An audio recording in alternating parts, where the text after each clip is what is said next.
Babantayan ng Davao City Police ang mga inn at motel ngayong paparating ang araw ng mga puso. Yan ay para masigurong hindi makakapasok ang mga menor de edad sa mga establishmento.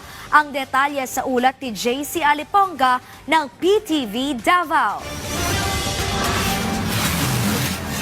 Sa nalalapit na Valentine's Day, mas pinag-iigting ng Davao City Police Office o DCPO ang kanilang pagbabantay sa mga inn, hotel, resort at lodging houses sa lungsod. Layunin nito na maiwasang magkapasok ang mga minor de edad sa mga establishmentong walang pahintulot ng kanilang magulang o legal na tagapag-alaga. Dagdag pa ng DCPO, magpapatuloy din ang kanilang aktibong monitoring sa mga lugar na may inn o hotel para masiguro na walang minor de edad ang makakapasok sa lugar.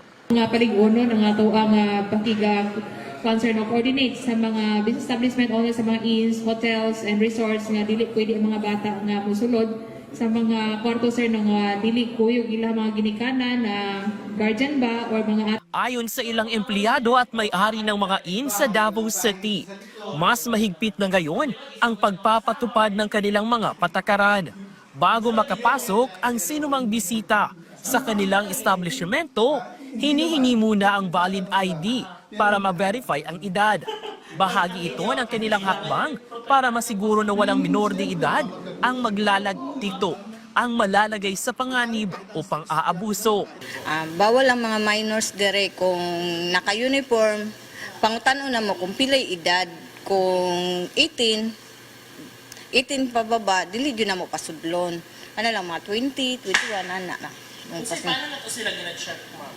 Ginakuha na mo yung ID. Una, hindi namin pinapapasok ang mga minors.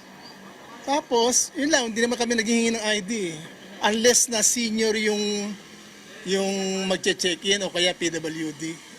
Maaaring pagmultahin at posibleng maaalis ang business permit ng establishmentong mahuling di sumusunod sa ipinapatupad na pulisiya ng PNP Davao.